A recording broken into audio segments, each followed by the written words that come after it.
Simon Raynar had negotiated with pirates, anarchist robots, and a sentient black hole that once tried to sue Earth for emotional damages. But none of them had made him sweat through his diplomatic robes the way Queen Sarastra did just by sitting in a chair. Her throne wasn't really a chair. It was some kind of semi-living skeletal tree, silver and luminous, that grew out of the floor with creaking whispers and curled around her like a lover. She didn't sit, she reigned. She didn't blink, she surveyed. And she didn't speak, not yet. She listened, and that was somehow worse. The room was a marvel of neutral engineering. Glass panels curved overhead, giving a perfect view of the twin moons drifting over the treaty station, and ambient lighting shifted to a neutral shade, scientifically proven to calm most known species. Simon suspected it had the opposite effect on humans. It made everything feel like it was happening underwater, or in a dentist's waiting room.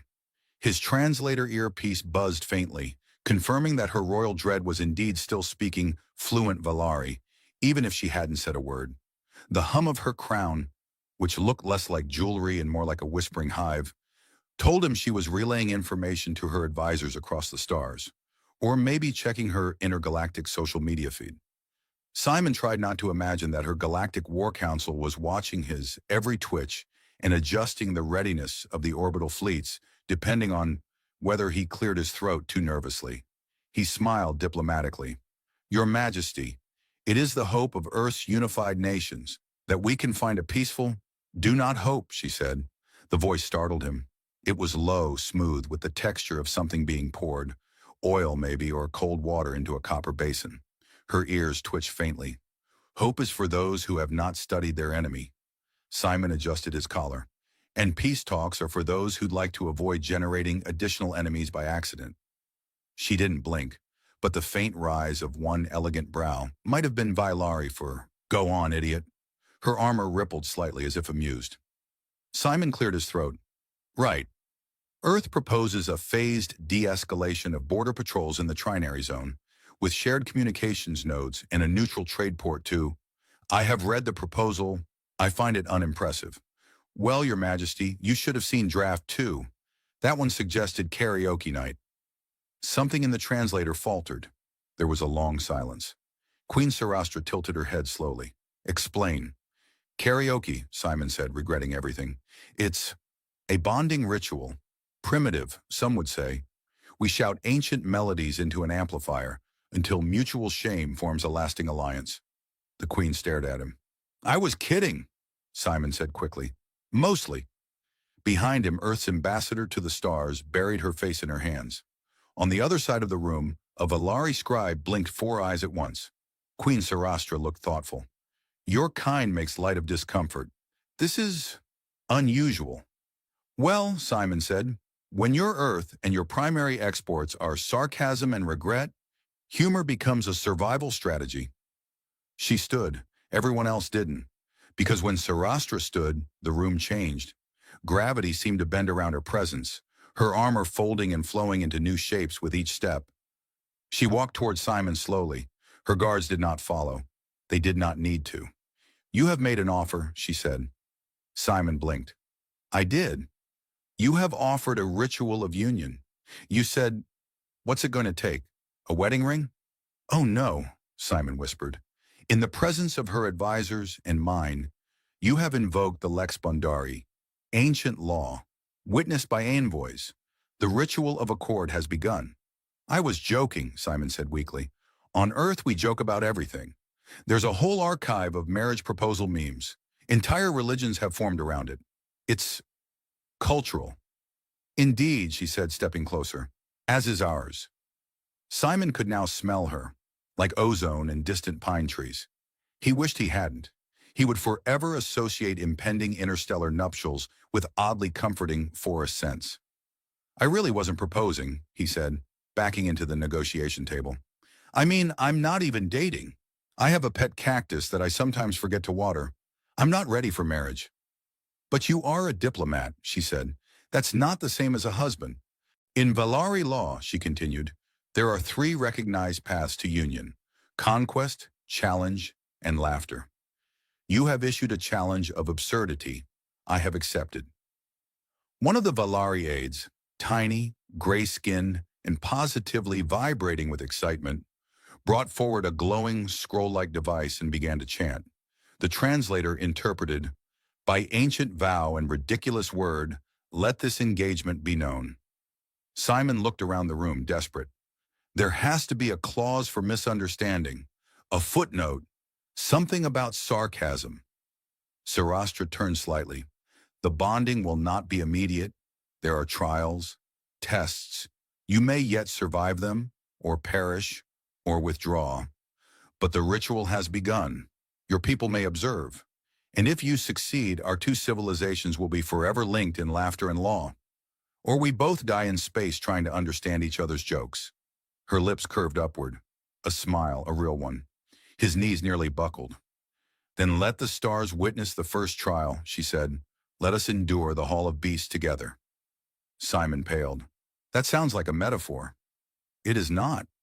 He turned slowly toward his diplomatic assistant, who had begun quietly writing his resignation letter. "Just to confirm," Simon asked, "how many interstellar wars have started over bad jokes?" The assistant didn't look up. "One. This one." Queen Sarastra extended a hand, elegant, clawless, armored in something that shimmered like starlight on water. Simon stared at it. "Fine," he sighed and took it. It was very warm and surprisingly gentle. "Oh, stars," he muttered. "I'm going to die in the space jungle with an alien queen who thinks memes are binding contracts." Sarastra smiled again. "Let us begin." The shuttle ride to the Vilary trials was conducted in an atmosphere of awkward formality, ceremonial gravity, and one human silently hyperventilating into a linen sleeve. Simon Rayner tried to appear composed while seated across from a queen whose armor changed texture based on her mood.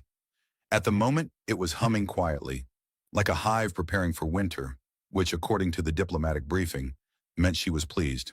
This did not comfort him. Queen Sarastra sat in contemplative silence, gazing out the viewport at the nebula-drenched corridor of space, as if this were just another Tuesday and not the prelude to interspecies marriage. Simon cleared his throat. "So, Your Majesty, about this Hall of Beasts? Is there a waiver I need to sign? A do not resuscitate clause? Emergency teleportation insurance?" She didn't look at him, but her ears twitched ever so slightly. "The hall is a sacred rite of survival. You will be given basic tools, nourishment packs, and me. Me. You. Me. Together. Right, of course. A couple's adventure. Nothing says bonding like facing probable death with someone you accidentally proposed to over interstellar lunch." She blinked slowly. "Humans are strange." "You're just now figuring that out." The shuttle jolted as it entered Vilari orbit. Through the window, the planet shimmered like a mineral dream. Vast fields of crystalline flora glittered under a violet sun. Towering cliffs curved unnaturally, shaped over eons by some mix of tectonics and sheer melodrama. There were glowing rivers, floating rocks. Something that looked like a jellyfish and a pine cone had a child. Simon leaned forward. "I'd like to revise my original proposal. This whole thing. Can I take it back? Unjoke the joke?" "No. That was a rhetorical question. I was already resigned to the whole queenly engagement. I'm just working through the stages." "Which stage is this?" "Irony and perspiration." The landing platform was carved from a plateau of black stone, etched with runes that pulsed faintly under their feet. A Vilari priestess in translucent armor approached with a staff made of bone and what might have been laser wire. She bowed first to Sarastra, then turned to Simon with a look of scientific curiosity, possibly concern. He couldn't tell. "The hall awaits," she intoned. "Two shall enter. If compatible, two shall leave." Simon raised a hand. "Hypothetically, if one leaves slightly less alive, is that still counted as compatible?" The priestess ignored him and handed him a package. Simon tore it open and found, of all things, a modest pack containing a knife that vibrated ominously, a spherical device labeled Emotion Beacon, 3 strips of compressed nutrition bars shaped like geometric despair, and a flare gun that had a tiny instruction manual entirely in Vilari script. No pictures. Queen Sarastra received no pack. She simply looked over at him and said, "Try not to cry. The beast can smell emotional weakness. Well, that's great, because I reek of existential dread. They stepped through the shimmering archway together. Idari, the Hall of Beasts activated, locking them into what could only be described as an artificially maintained biome with changing gravity, unpredictable weather, and a suspicious number of hidden observation drones. Simon tripped over a root within the first 3 minutes. By hour one, Simon had twisted his ankle twice, named a curious reptilian creature Gerald, who hissed politely and vanished into the ferns, and learned that Sarastra could leap 20 feet vertically without losing her poise. She led them through the terrain with unnerving efficiency, occasionally slicing through undergrowth with her arm blades and once halting abruptly to let a stampede of translucent tusked beasts thunder past. Simon tried to keep up and failed gracefully. "You are not particularly agile," she noted. "I'm aerodynamic in a metaphorical sense." "That is not helpful. You're not the first woman to tell me that." They paused beside a steaming pool with lavender mist rising from its surface. Sarastra knelt beside it, dipping 2 fingers into the liquid and sniffing. "Drinkable?" "Hallucinogenic." "Okay, so no sips, unless this goes really badly." Later, as dusk fell, or at least the sky dimmed in a theatrical, almost stage fashion, Simon found himself facing what looked like a four-eyed bear with solar panels for fur. It roared and the translator stuttered, but managed to extract, "Leave now, meat beings." Simon raised his flare gun, reconsidered, then pointed the emotion beacon instead. "What are you doing?" Sarastra whispered. "Attempting diplomacy." The beacon emitted a soothing chime. The bear thing blinked. "See?" Simon whispered. "I'm radiating peaceful intent." The bear roared again and charged. Sarastra stepped in front of him, armor flaring. She didn't draw a weapon. She was the weapon. There was a blur, a shriek, a flash of heat and noise. When Simon dared to look again, the bear thing was gone, sulking into the distance with a limp and what could only be described as a bruised ego. "I was getting through to it," Simon said. "You were getting eaten." Potato. That night they made camp beneath an enormous canopy of phosphorescent vines. Simon tried the nutrition bar and discovered it had the texture of chalk and the taste of old promises. He tossed the rest to Gerald, who reappeared just long enough to eat it and vanish again. Sarastra sat beside him, quiet. Her long ears caught the glow of the flora and twitched now and then. "You were not useless today," she said. "I'm putting that on my tombstone." She looked at him. "You are unlike other diplomats." "I'll take that as a compliment." "It is not. Most of them would have died by now." "Well, I'm still here," Simon said. "Somehow, with only mild trauma." "You survived because you did not panic." "Oh, I panicked. Just very professionally." They sat in silence for a while. Finally, she asked, "Why did you joke?" Simon sighed.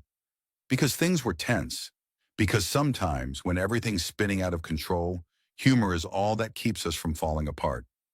Because I didn't know what else to say to someone who makes my spine lock up just by looking at me." Sarastra tilted her head. "You find me intimidating." "I find black holes less intimidating." She smiled. "Good."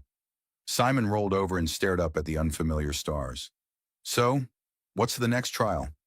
"Tomorrow," she said softly. "We face each other's pasts." "Lovely," he murmured. "Hope your past likes sarcasm." Her voice just above a whisper. "I hope yours likes poetry." Simon closed his eyes. He wasn't sure if he was falling asleep or falling in love. Possibly both. The trial began at dawn, which was a generous term given that Valari dawns arrived in a sequence of color-coded light pulses rather than a sunrise. Simon woke to find his surroundings bathed in alternating hues of teal, bronze, and what he could only describe as existential fuchsia. His back hurt, his neck hurt, and there was something perched on his foot that hissed with familial disappointment when he moved. Sarastra stood already awake, already perfect, already terrifying in that same way a glacier might be terrifying. Not because of speed, but inevitability. She looked down at him. "It is time," Simon groaned.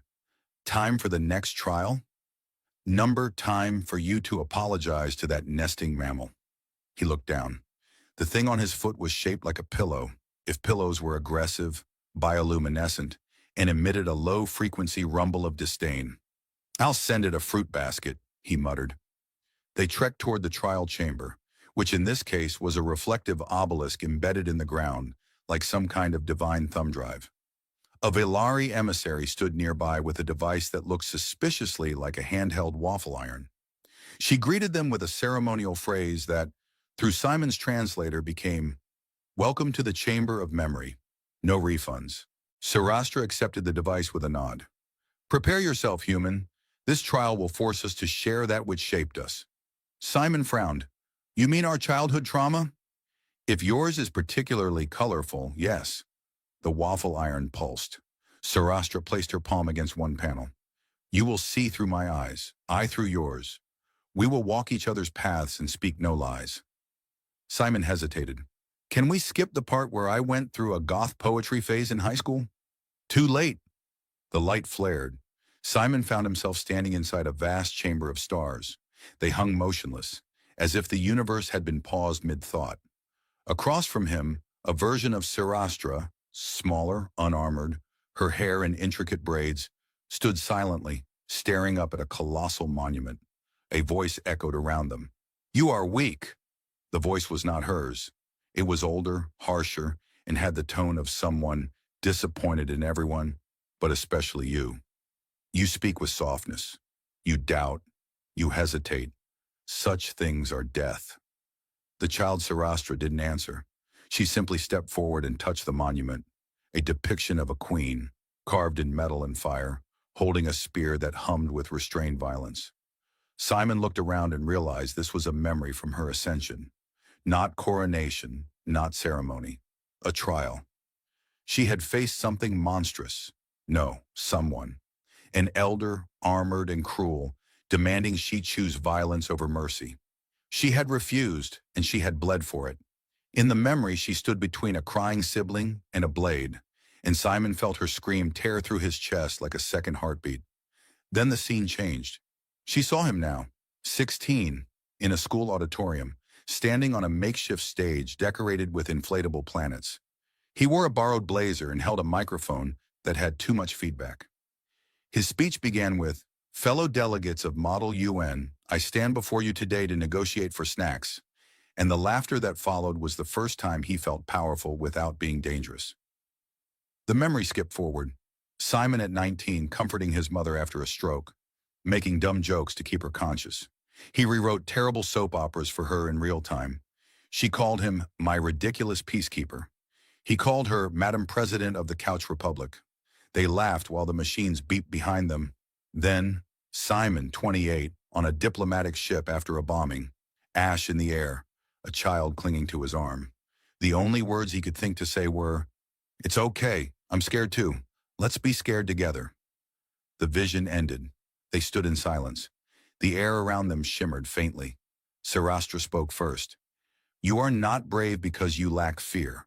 You are brave because you dance with it." Simon rubbed his eyes. "Well, I do try to lead." She stepped closer. "And yet you conceal much behind humor. It's a skill, or a shield, sometimes both. I saw the pain. I saw how you made it sing." "You say that like it's poetic." "It is. Your soul is ridiculous and defiant." Simon pointed at her.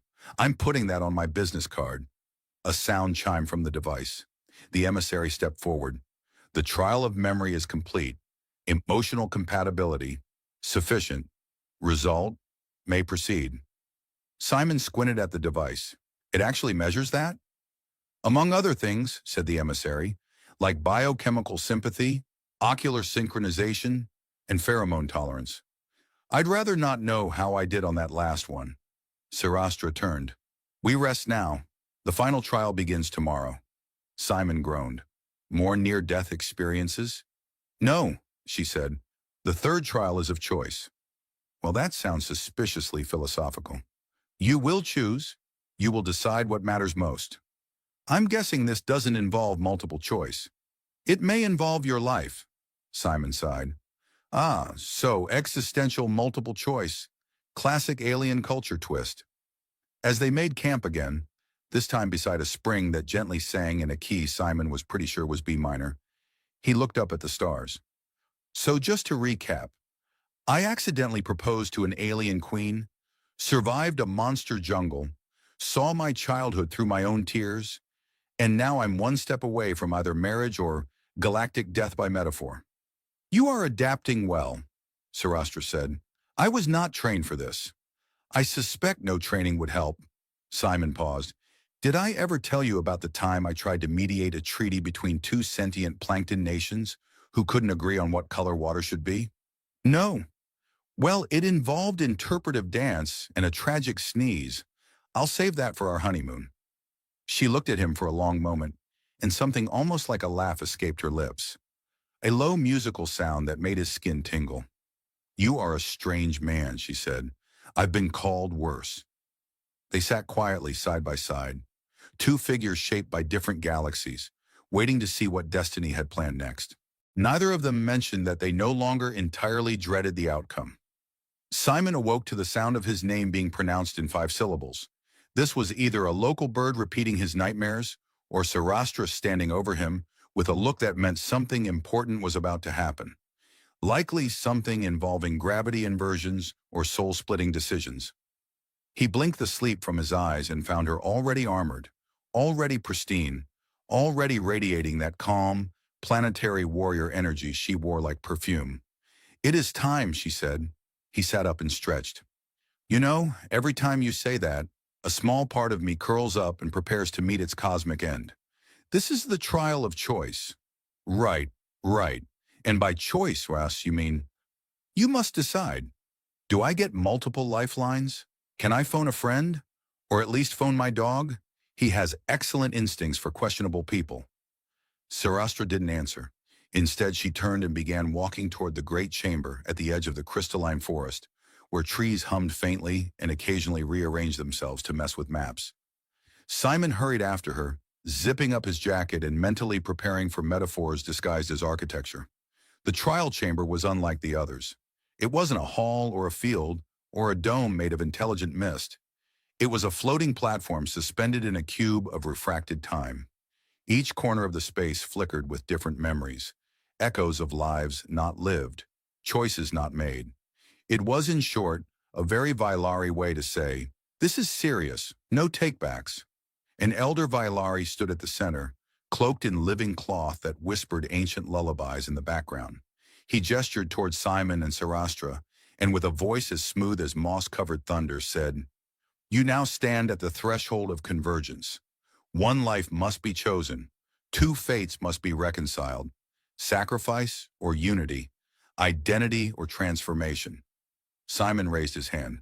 Just to clarify, this doesn't end with me being vaporized for comic relief, right? The elder ignored him and extended 2 glowing spheres. One pulsed blue and warm, the other silver and sharp like cold glass. You will each see the path of union. You will each see the path of parting. One must choose. The moment Simon touched the blue sphere, everything changed. He saw it, his life as part of the Vailari court.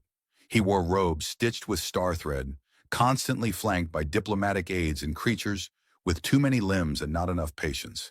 He gave speeches in floating amphitheaters, negotiated with living AI monarchs, and spent his evenings failing to understand royal etiquette while Sarastra subtly rescued him from social annihilation. He made peace. He learned their songs. He missed Earth's coffee terribly.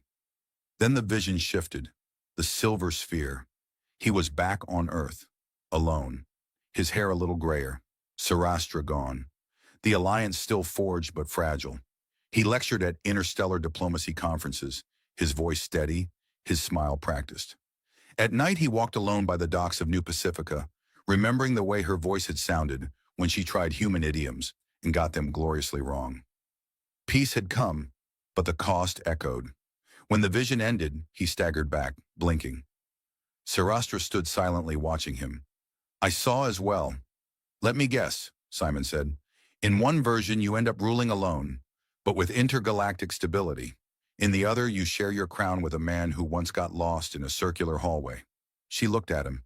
You gave up much in both. In one path, you lose home. In the other, you lose me. I'm sensing a pattern here, he muttered. The elder turned to Simon. What do you choose? Simon hesitated. Do I have to decide now? What if I want to consult a wise old hermit on a mountain first? Or Google it? No. He looked at Sarastra. She looked at him.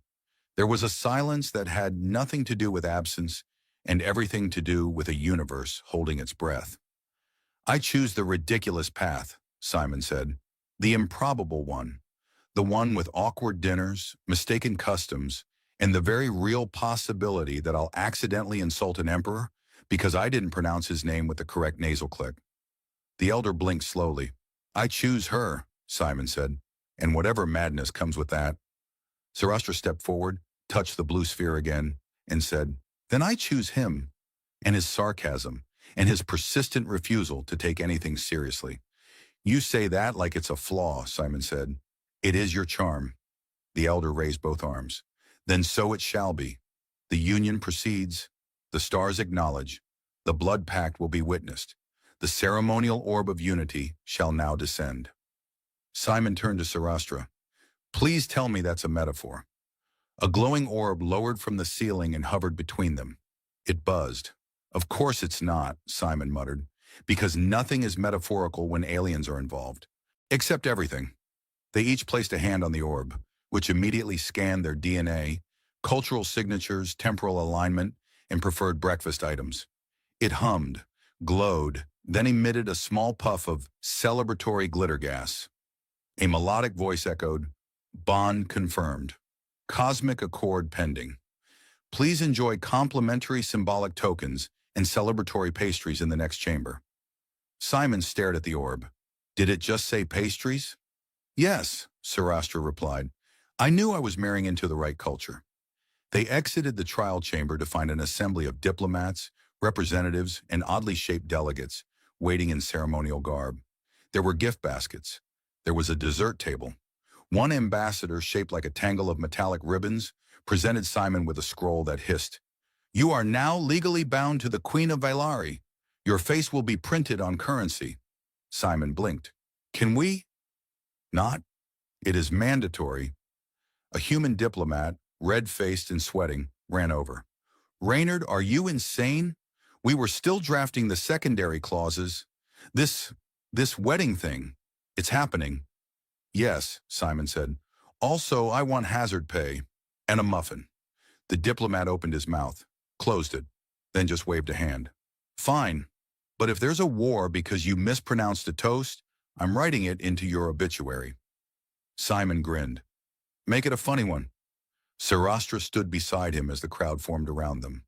Ceremonial music started, a series of harmonic frequencies that gently massaged the brain and caused Simon's left eye to twitch rhythmically. He turned to her. Do all Vailari weddings involve terrifying choices and accidental pastries? Yes. Good, he said. Wouldn't want to break tradition. She reached out and took his hand. This time, he didn't flinch. The wedding was scheduled for precisely 17 hours past the alignment of Vailari's twin moons, a moment considered highly auspicious, slightly disorienting, and ideal for making lifelong decisions. Simon stood in the Hall of Harmonies, wearing a formal tunic embroidered with diplomatic clauses, love poetry, and, somehow, a clause about muffin rights he was fairly sure he'd joked into reality. His shoes kept whispering affirmations. He asked them to stop. They did not. Beside him stood a spherical diplomat from the Quiche Confederacy, humming anxiously. It is customary, yes, for the human to sweat? Or is it the beginning of biological collapse? I'm fine, Simon muttered. Just merging cultures, and nerves, and possibly interstellar allergies. The wedding space shimmered with refracted light from 10 different star systems. Musicians played instruments that resembled sentient umbrellas and made music that felt like nostalgia, and tax season had collided gently. Guests included entities shaped like equations, one polite swarm of philosophical bees, and Simon's Aunt Lila, who kept asking if the ceremony had an open bar. Across the chamber, Sarastra entered wearing the ceremonial armor of her ancestors, woven from light, history, and sharp disapproval. Yet her expression was unreadably soft. She walked with the slow, deliberate grace of a queen raised on planetary burdens, and Simon suddenly forgot every speech he'd prepared. His mouth was dry. His brain invented 30 new ways this could go wrong. The officiant, a crystalline being named Varnax 7, began the rite. This is not merely a fusion of bodies or crowns. This is the intersection of stories. The treaty that began in jest has become a living bond. Let it be witnessed. Simon glanced at Sarastra. Ready to make the biggest bureaucratic mistake in 2 galaxies? She tilted her head. Only if you promise to continue embarrassing me in public. Daily. The ritual proceeded with traditional Valerie gestures, one involving synchronized breathing, one involving a psychic projection of your worst childhood haircut, and one where they each took turns listing a flaw about themselves, followed by a compliment to the other. Simon, ever diplomatic, began with, I cannot fix things. Not really, I talk, I stall well, but I don't always know what people need. Sarastra replied, you make the universe smaller, less cold, more absurd. It is not a flaw. But I understand your shame. He blinked. Is that your version of a compliment? It was heartfelt. Now I'm definitely crying later. The final ritual required them to place their hands in the oath flame, a blue fire that burned not flesh, but doubt. It reacted to hesitation. If either of them wavered, the flame would vanish and the wedding would be canceled with formal apologies and a surprisingly judgmental cloud of smoke. Simon reached out. His hand trembled once, but Sarastra touched his fingers. They lowered their hands together. The flame pulsed. Warmth spread. Not fire. Certainty. It burned away the what-ifs, the endless committee meetings in his head. The sense that this was all still a joke spiraled out of control.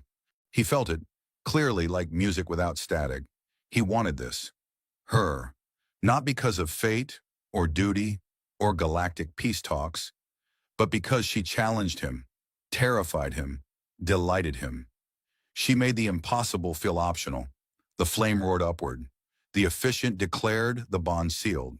Then there was clapping and buzzing, and a cheer from the table of temporal ambassadors who'd already begun drinking fourth-dimensional wine and were briefly existing both at the wedding and also 2 days after the honeymoon. Simon turned to Sarastra. So, this makes me first consort of Vylari? You will be expected to sit in state meetings, offer insight, and look dignified. Oh, that last one's going to be a stretch. Dignity is flexible. You say the sweetest things. The reception that followed was held aboard the Vylari flagship, which adjusted its gravity to accommodate 20 different species. The human delegation brought gifts, mostly confusedly optimistic ones like plant seeds and acoustic guitars, and the Vylari gifted Simon a small hoverpod that translated sarcasm into 20 galactic dialects. He named it Gary. Diplomatic ties between Earth and Vylari tightened. Joint missions began. Trade agreements were signed, disputed, revised, and occasionally annotated with doodles from Simon's margin notes. Schools opened on both planets. Children learned each other's stories. And laughter, unexpected, contagious, gloriously undiplomatic, became a shared language. Simon grew into his role. He learned how to hold silence when needed, to listen deeper. His jokes sharpened. His empathy widened. He helped avert 3 wars by offering tea and terrible limericks. Once he and Sarastra co-chaired a summit by pretending to argue theatrically in front of nervous ambassadors until the room relaxed enough to compromise. And privately at night, in the quiet echo of their shared chambers, they lay together, reading ancient treaties and bad romance novels aloud to each other, arguing about plot twists and the proper texture of pancakes. Simon sometimes dreamed about that first moment, the joke that started it all, the absurd, half-panicked quip tossed into a room full of sharp minds and sharper weapons. He wondered if some small part of him had meant it even then. He never asked. He didn't need to. Years passed. The galaxies turned, and across stars and languages, across politics and pain, a single joke endured, still echoing through 2 civilizations, still told in classrooms and council halls. Did you hear the one about the human who proposed to the alien queen? Yes, they had. and it ended happily ever after, with laughter and pastries and peace. The prisoner never spoke, not in words anyway. She watched, always unblinking, unmoving, unbothered by the cold air that seeped through the cracked bulkheads of Detention Orbit Facility 9 Gamma. They called her Asset 919 on paper, Vamp over cafeteria stew, and oh, hell no, you go in first when someone had to perform maintenance near her cell. No one volunteered, except me. Technically, I was supposed to be a systems engineer. My job description included calibrating oxygen processors, maintaining reactor cores, and pretending I knew how to fix a nuclear coffee machine built by a company that no longer existed. What it didn't include was chatting up alien prisoners. But after 72 consecutive days of reruns, recycled air, and the psychological horror that was the Monday meatloaf, curiosity found its way past my better judgment. Her cell was triple shielded, magnetic field, neural dampener, ionic lattice, redundant overkill, which meant either she was unimaginably dangerous or the people in charge were unimaginably paranoid. Or both. You don't spend 1,000,000,000,000 credits to hold someone unless they're very special or very annoying. Judging by the look in her eyes, she was both. She looked like a human woman mostly, pale as starlight, hair blacker than the absence of cable, and ears that curved backward like twin crescent moons. The kind of face that didn't just haunt dreams, it left postcards. I stood at the edge of the containment field with a diagnostic pad and a cup of the station's infamous synthetic cocoa. "Good evening," I said, because what else does one say to a possibly homicidal alien? "Or morning. Honestly, the clocks are lying, and I'm not convinced time's real anymore." She didn't answer. She never did. But something about the way her gaze shifted told me she was listening. I tried again. "I brought cocoa. Thought maybe you'd like to watch me drink it while contemplating how easy it would be to tear me apart." Still nothing, but her head tilted, just a fraction, enough to let me know I wasn't talking to a wall. I sat on the floor. The metal was cold and smelled like decades of burnt wiring and despair. "You know, you're not what I expected. The story said you sucked the life from 3 ships and sang to the void while doing it." A blink. Slow, calculated. "I sang to my hydroponic basil once," I offered. "It died." I took a sip of cocoa. It was terrible. Slightly less terrible than the time I tried to fix the ship's bidet system and accidentally rerouted it to blast coolant. That had not gone over well with command. I got reassigned here, which was apparently where failed engineers and inconvenient secrets went to fade. "I'm Gregor," I said, shrugging. "Figured if I'm going to monologue, might as well put a name to it." A whisper of breath, maybe a sigh, maybe boredom, maybe the deepest form of alien scorn. The log said she'd been captured during a pirate skirmish on the edge of the Theta Draconis system. They'd found her locked in a vault with 6 unconscious pirates and 1 ship's AI that had started quoting poetry about shadows and hunger. Most of the team never made it back, but they'd brought her here in chains too heavy to carry, calling her a threat to all sentient life. She hadn't so much as lifted a finger since. I visited every other day after that, not because I was brave or stupid, though probably a little of both, but because I'd seen something in her eyes, not fury, not violence, not hunger, something older, sadder, like someone who'd waited far too long for someone else to stop pretending. I brought food once, didn't throw it, just set it down on the edge of the field and stepped back. She stared at it, then at me, then back at the food. I wasn't sure if she didn't trust it or me. Honestly, I wouldn't have trusted either. The others thought I was insane.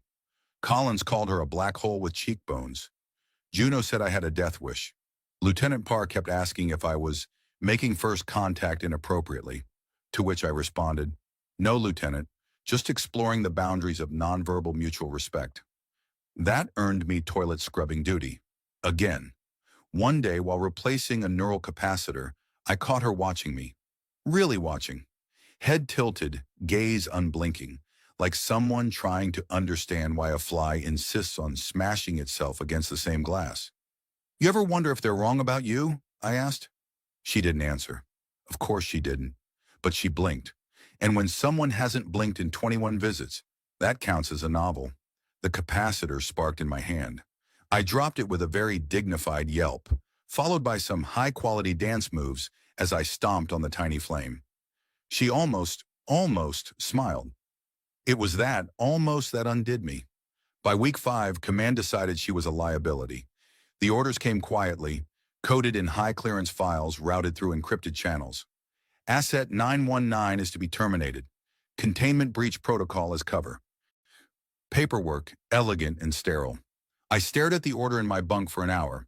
Then I stood up, found my boots, and walked to the maintenance bay. Some part of me still thought I was just fixing a glitch, that this was a mistake, that someone would stop me before I did something career-ending.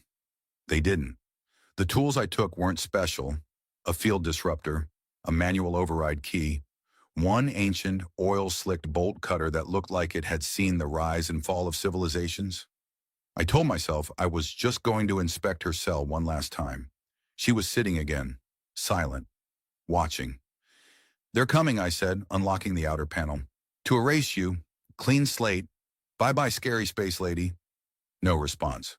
I reached for the containment override. "You could run," I added. "I'm not saying you should. I'm just saying, if someone hypothetically turned off the dampeners, there's a 30-second delay before the emergency fields kick in." The bolt cutter clanged once. Then again. Then the lights flickered. Alarms didn't go off. That was the trick. Do it slow enough, and the system thinks it's routine maintenance. It's when things go fast that you get fire, sirens, and angry commanders asking why half the station is underwater. The final lock disengaged with a low hiss. She stood, graceful, silent, close. I didn't flinch. Much. She stepped past me, paused, and then she touched my shoulder. Light, barely a breath. Then she was gone. No dramatic exit, no flare of power, just the quiet, eerie stillness of a presence that once was and now wasn't. I stood there for a long time. 3 days passed. I didn't get arrested, probably because the files mysteriously corrupted and the surveillance logs got rewritten by a cleaning droid named Mop7, who'd recently become sentient and very into soap operas. I assumed that was it, until the knock on my door. Not the "hey buddy, open up" kind, more the kind that makes metal groan and air pressure question its life choices. I opened the door. She was kneeling, not bound, not captured, kneeling. And she looked up at me with a gaze I hadn't seen in any file, any report, any horror story. It wasn't submission. It was something far stranger. Choice. She didn't say anything, which under normal circumstances I might have taken as terrifying. You know, given the galactic bounty on her head, the deeply unsettling way she appeared without tripping a single alarm, and the fact that she had once been described in an internal report as a walking extinction event wrapped in a goddess complex. But she was still kneeling, still looking up at me like I was the one who needed saving. So naturally I panicked. I said, because that's the sort of eloquence you unleash when a vampire alien woman shows up at your door after you illegally set her free and possibly committed 17 kinds of treason in the process. "Hi," she blinked once, very slowly, like time was optional for her. Then she stood, fluid and deliberate, and stepped inside. My room was not what you'd call ambassadorial. One bunk, one terminal, 2 mismatched chairs, and a pet plant I kept forgetting to water. Also, the smell of burnt protein packs. The moment she crossed the threshold, she wrinkled her nose. "I see your taste in living quarters is aggressively mediocre," she said. I choked. "You talk now?" "I've always talked," she said, inspecting the ceiling like she was considering vaporizing it. "You just never shut up long enough to hear me." Fair point. "Okay, so why are you here?" Not that I'm not flattered, but last I checked, freeing a classified prisoner isn't exactly how you land a second date. She turned back to me, and her eyes, dark and quiet, seemed older than the stars. "You set me free," she said. "No conditions, no demands, not even a question." "Right," I said, scratching my head. "Some might call that idiocy. I call it rare." I flopped into the less broken of my 2 chairs. It creaked like it had lost the will to live. So what now? You here to thank me? Repay me? Extract my soul and turn it into a snack cake? She blinked again. You think I eat souls? I don't know. The rumors are pretty vague. Something about you draining the life out of people, but it might have been a metaphor or a very aggressive Yelp review. She stared. I shifted uncomfortably. Okay, I'll stop talking. You're not very good at that. She wandered the room like a cat in a library, touching things with the barest brush of fingers. My charging cable, my spare boots, the empty ramen container I was pretending didn't exist. She paused at the wall terminal, tapped it once, and brought up a star map with a flick of her hand. The lines shifted, constellations blooming into constellations, sectors blinking in and out like breathing. Wow, I said, standing. I didn't even know it could do that. It couldn't, she replied. She marked a system with her finger, a place way outside human territory, deep in the reach where starships went missing and signals screamed in static. They'll be looking for me, she said. Yeah, I agreed. And me. I imagine my boss is already drafting the passive-aggressive memo of the century. She turned. They'll send bounty hunters, mercenaries, drones, maybe worse. Well, I said, grabbing my emergency pack and the snack bars I kept hidden behind my dirty laundry. Guess we're going on a road trip. She narrowed her eyes. You're coming? You showed up at my door after escaping a maximum security orbital prison, I said. You can teleport across space. I can barely cook rice. But for some reason, you're here. So yeah, I'm coming. She didn't smile, but there was a small shift in her expression. Something warmer, or at least less murdery. Fine, she said. But if you snore, I will drop you into a gravity well. I snore melodically, I said, slinging my bag over my shoulder, like a lullaby made of chainsaws. We left quietly. She cloaked us through the station sensors like it was a casual Tuesday. I said goodbye to Mop 7, who was deep into his latest soap opera arc involving betrayal, forbidden love, and a surprisingly poignant subplot about furniture.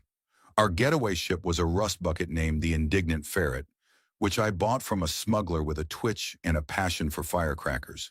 It groaned when we entered. She looked around, unimpressed.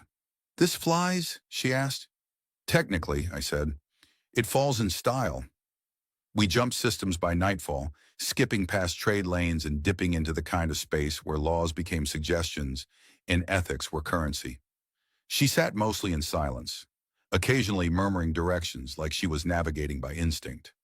We stopped once to refuel at a gas giant outpost run by a robot named Dave, who only accepted payments in riddles. I told him a joke about quantum ducks. He laughed so hard his internal server crashed.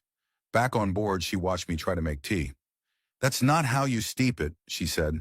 I didn't realize you were a tea expert. I am 3,000 years old. I have tasted the dew of comet ice and boiled thunder root in the forges of Ilm. I held up the plastic packet. Well, this is lemon zinger. She sipped it. Her face was unreadable. Then she said, It's fine. Wow, I said. High praise from an immortal predator. Technically, I'm not immortal. Well, technically, I'm not good at cooking. But we both pretend. She didn't laugh, but she relaxed a little. That night, I found her sitting at the front viewport, watching the stars like they were memories she didn't want to revisit. Why did you come back? I asked. I don't know, she said quietly. I've been bound, caged, hunted. No one ever looked at me the way you did. Like you weren't a threat.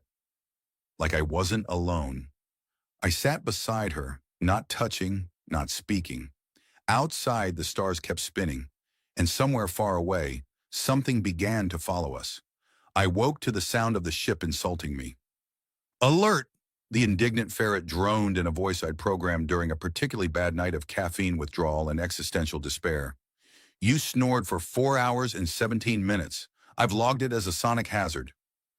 Good morning to you too, I mumbled, wiping sleep from my face with the corner of my shirt. You jealous I got lungs?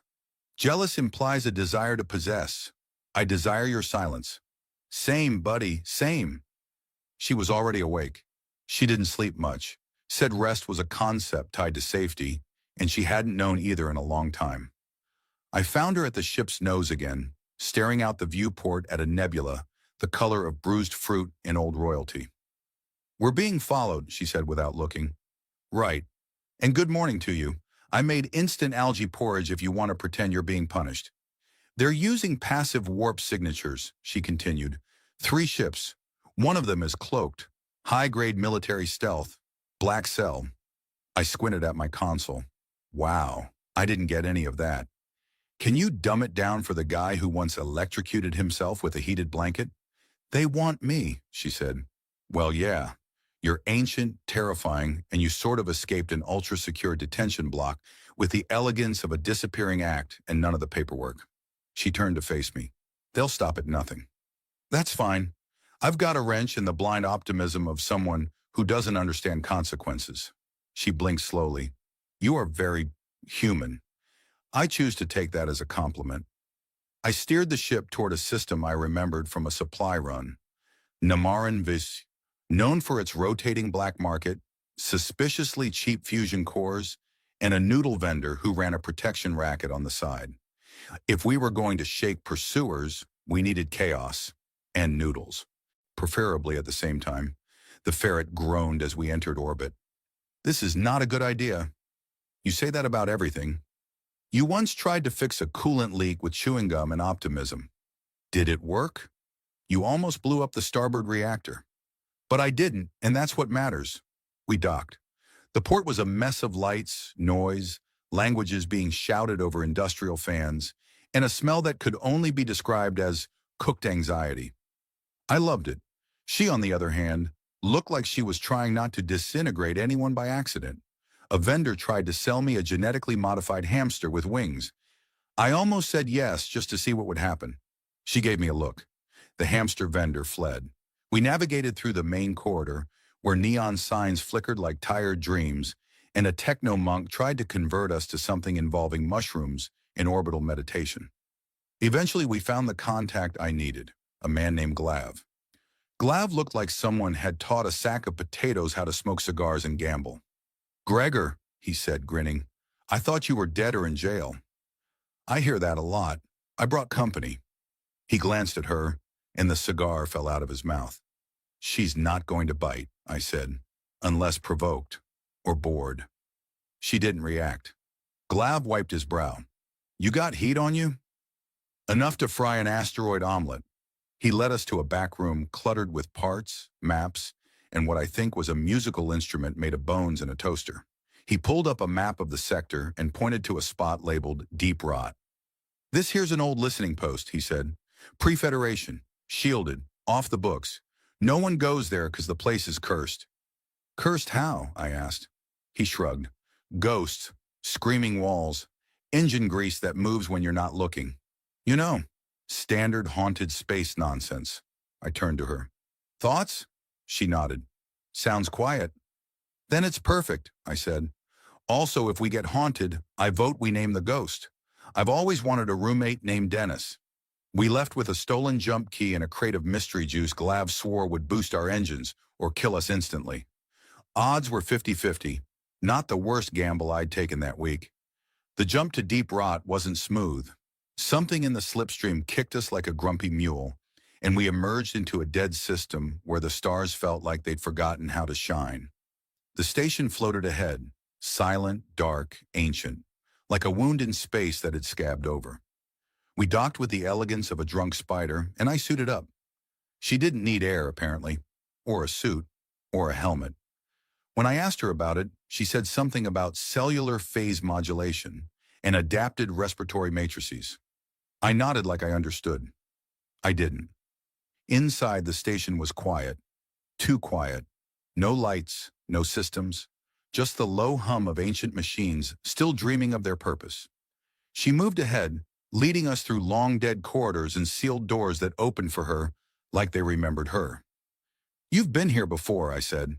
"A long time ago," she replied, "before everything burned." We found the control center. I tried to power it up. The console coughed at me and declared I had offended its ancestors. "Give me a minute," I muttered. "You said that last time," the ferret chimed in from orbit. "Then you broke a comm relay with your forehead." I ignored it and tried again. Sparks. Static. Then flickering lights. A pulse. And then a sound. A voice. Not hers, not mine. Something cold. "They're coming," it whispered. "He hungers." The station trembled. I looked at her. "I thought this place was abandoned." "It was," she said, "but nothing stays buried forever." Outside, in the dark between stars, something stirred. The lights on the station flickered again. Then again. Then they stayed off, which felt like an editorial decision. "Great," I muttered. "Haunted station, malfunctioning power, mysterious whispery threats. All we need now is a cursed vending machine, and this'll be a full house." She didn't answer. She was standing still, utterly still, like she was listening to something that I couldn't hear, or maybe negotiating a ceasefire with her past. "You good?" I asked cautiously. She finally blinked, then said, "This place was once a temple." "I'm sorry," I said. "It really doesn't look like a temple, unless your people worship dust, bad smells, and the sound of dripping water. Not that kind of temple, a convergent site for energy, memory, time." I paused. "I have questions, but I'm afraid if I ask them, my brain will dissolve into a fine mist." She moved ahead without answering. I followed because I'm the kind of idiot who hears things like energy, memory, time, temple, and thinks, "Hey, let's investigate." We passed through a long corridor where the walls were covered in what looked like fossilized circuitry, old alien script woven with living metal. Some of it pulsed faintly, like a heartbeat with stage fright. My handheld scanner started glitching, blinking between readouts that made no sense. "Either this thing thinks we're surrounded by 37 life forms," I said, "or it's finally given up and decided to mess with me for sport." She stopped. "We're not alone." "Well, yes, that's what I just said. 37 life forms." "Those aren't life forms," she said. "They're echoes." Echoes. Residual impressions. What's left behind when emotion and memory bleed into the structure of space. "Okay," I said, gently tapping my scanner. "So the station is emotionally haunted." "Got it." One of the doors ahead opened with a hiss that sounded suspiciously like a sigh. Beyond it lay a chamber filled with what I assumed were meditation pods, or possibly high-end alien coffins. They were arranged in a spiral, and in the center stood a tall structure shaped vaguely like a tuning fork, built by someone with a grudge against geometry. She approached it and pressed her hand to one of the prongs. The entire room shimmered. Suddenly, everything changed. I wasn't in the chamber anymore. I was standing on a platform floating above an impossible city. Towers rose and fell like breathing. Stars wove themselves through the skyline, and roads moved underfoot like rivers of glass. She stood beside me unchanged, watching it all with a look that was very nearly sadness. "This," she said, "was what we once were." I turned slowly. "Is this your home world?" "One of them," she said, "before the sundering." "The sundering," I repeated, trying to sound like I understood. She gave me a sideways glance. "The event that fractured time, collapsed the harmonics of our stars, and scattered my people into exile." "Right, yes, that's sundering." She exhaled through her nose. "Your sarcasm is your defense mechanism." "Correct. That and duct tape." The illusion faded, and we were back in the chamber. The tuning fork pulsed faintly. I touched it, out of pure human curiosity and extremely poor decision-making skills. Instantly, I was overwhelmed by a vision. I saw her, chained, screaming, surrounded by scientists and guards in sterile armor. I saw them probing her, testing her, draining her, measuring her, and through all of it, a quiet, constant thought. Survive, survive, survive. When I let go, I was shaking. "They really did a number on you. They feared what they didn't understand." I looked at her. "And now?" "They still don't understand, but now they also want control." My comm crackled. It was the ferret. "Hey folks, not to interrupt your nostalgia trip, but we've got incoming. 3 ships, military signature. One of them is broadcasting a message. You're not gonna like it." "Let's hear it," I said. The voice that came through was oily and too calm. "This is Commander Vask of the Sovereign Enclave. Return the subject immediately or be designated hostile and eliminated." "I hate how all their threats sound like automated customer service," I muttered. "Press 1 to be vaporized." She moved to the console and ran her hand along the ancient interface. This station can shield us. For a while. A while is good, I said. A while gives me time to make bad decisions. What do you propose? I looked at the tuning fork. Does this thing only do visions of traumatic memories? Or can we use it to give the enemies a good, old-fashioned psychic slap? She paused. In theory, it could amplify emotional resonance across the local spatial medium. I'm going to pretend that means yes. She touched the device again, more deliberately this time, and the chamber began to glow. Lights flickered back to life, and a deep hum filled the air. It sounded like a choir made of thunder and regret. Outside, the enemy ships closed in. Ready to do something stupid? I asked. Always, she said. I linked the station systems with our ship, routed the field emitters through the ferret's underused music array, and let the tuning fork pulse through every channel we had. The result? Every ship in range got hit with an emotional payload consisting of raw fear, heartbreak, and the existential horror of being alone in the universe. One of the enemy ships veered off immediately. Another started spinning in place, broadcasting a distress signal to a command center that didn't respond. The last one, Vasquez, held position, but you could tell something was rattled. His voice came back over comms, strained now. You think fear will stop us? We created fear. I rolled my eyes. Wow, that's not a threat. That's a tagline for a bad movie. They will send more, she said. Stronger, angrier.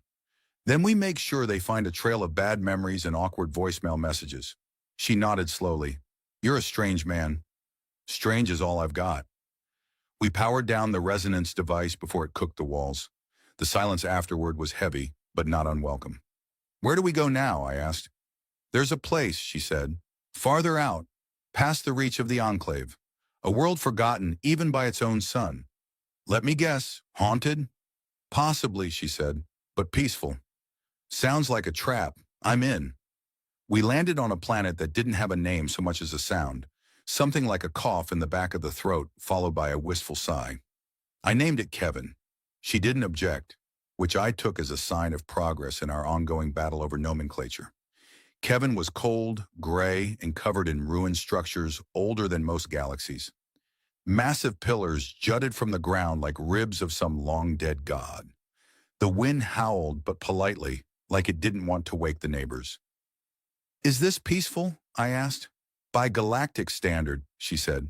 Only 3 assassination attempts in the last epoch. Sold, I said. Let's build a beach house and call it early retirement. We made camp near a structure that looked vaguely like a fallen obelisk mated with a wind chime. It hummed in its sleep, but I'd learned by now not to ask too many questions about ancient architecture that might or might not be sentient. That was how you got cursed. I fixed the ferret's external stabilizers while she communed with the local echoes. She said the planet remembered things, but only if you were gentle. I tried whispering sweet nothings to a rock. It didn't work, but I think the rock appreciated the effort. At night we shared warmth, not because it was romantic, though maybe it was a little, but because the temperature dropped so fast I was starting to suspect the planet held a grudge against thermodynamics.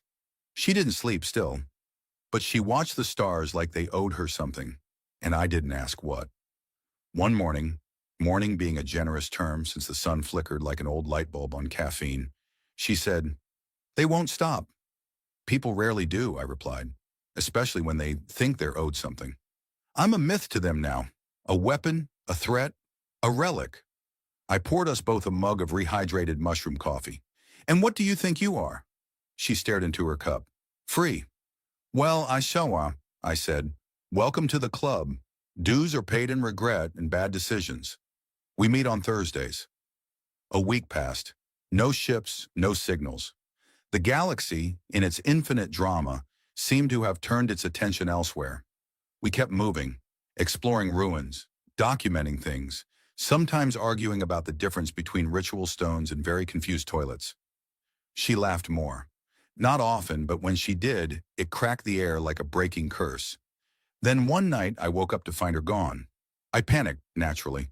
I tripped over 3 rocks, fell into a shrub that might have been carnivorous, and sprinted barefoot into the cold like a lunatic trying to wrestle destiny with no pants on. Eventually, I found her at a cliff overlooking a silver lake. "They're here," she said. In the distance, a ship had landed, not the Enclave, something else, a diplomatic model, all curves and subtle dread. A single envoy stepped out, human, oddly enough, dressed like a lawyer who'd lost a bet with a fashion AI. "I come on behalf of the Concordant," he said. "We're here to offer peace." "I'm sorry," I said.